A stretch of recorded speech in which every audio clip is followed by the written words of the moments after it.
welcome to Florence and the Piazza Santissima Annunziata.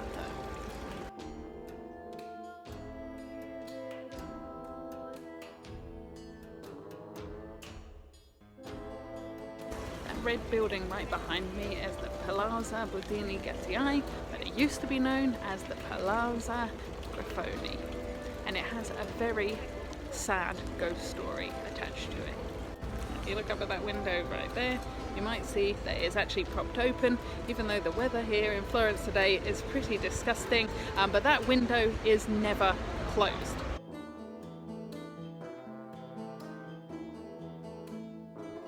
The reason for that is way back when the Grifoni family owned this palace or palazzo, basically one of the sons was sent off to war, leaving his young bride behind. She stayed sitting in that window waiting for her husband to return for her entire life, and he never came back. She would stare out forlornly looking for him, and she stayed there until her dying day. On the day that she died, that window was shut, and that's when very strange things started happening. Basically the house went crazy. You had paintings falling off walls, books flying off shelves, things shaking, the lights flashing.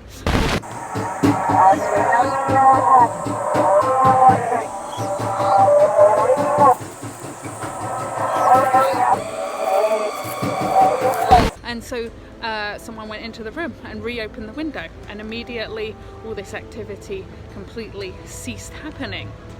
Now the window stays open all the time. People are too scared to shut it, and in fact it's actually propped open by an iron bar which keeps it permanently open, so it physically can't be shut. It's open in all weathers, snow, wind, rain, storms, the depths of winter, it doesn't matter. It's propped open so that the ghost can continue her eternity as she did her life, staring out that window waiting for her lost love to return.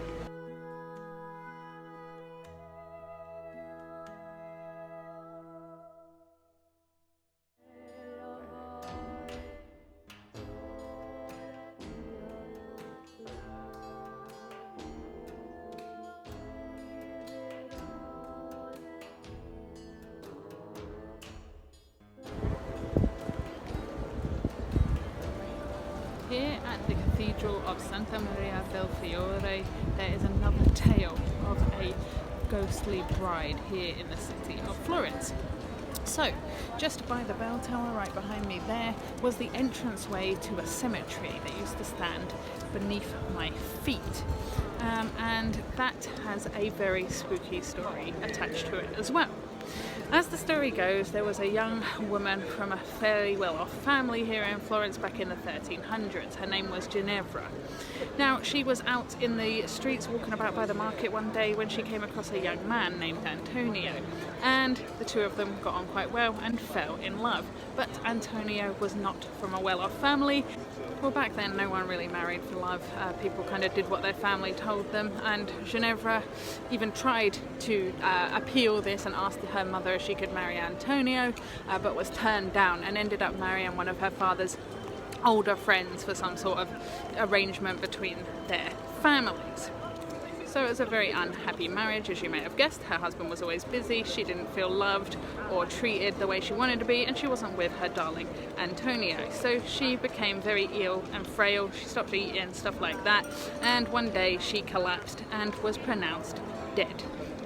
Now, everyone assumed that she had died of the plague because that was rife in this area at that time, so she was taken for immediate burial, but because everyone thought she died of the Black Death, nobody actually wanted to spend much time with the body to confirm she was fully dead. So they just took her down, buried her in the cemetery here.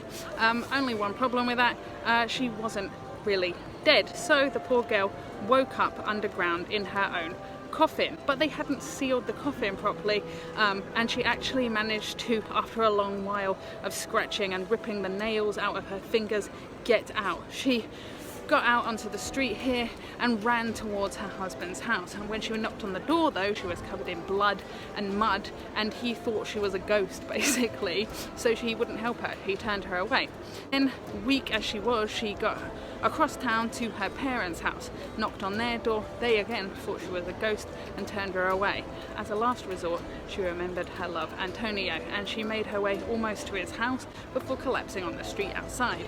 He came out of his house, found a woman. He didn't recognize her because of the state she was in, but he was a kind soul and he decided to nurse her back to health. Once he had her all cleaned up, he realized it was her love. And when she was better, she was walking around the streets near his house, and people saw her and actually realised she wasn't dead. And word got back to her old husband that she wasn't dead and she was actually shacked up with the guy that she really wanted to marry. So he went to the Bishop of Florence and asked him what he should do about this situation. And the bishop gave him quite a surprising response. He basically said, after he explained the story of her turning up at his door and that the old Ginevra was dead and so was not his wife anymore. So the new, the reborn, the reanimated Ginevra could actually go on to marry the man she wanted, because her husband had turned her away in her time of need. And it's now said that on the first Tuesday of the month, which is the day that she collapsed and was buried, you can see the ghost of a woman dressed all in white walking around the city centre, and that is the spirit of Ginevra.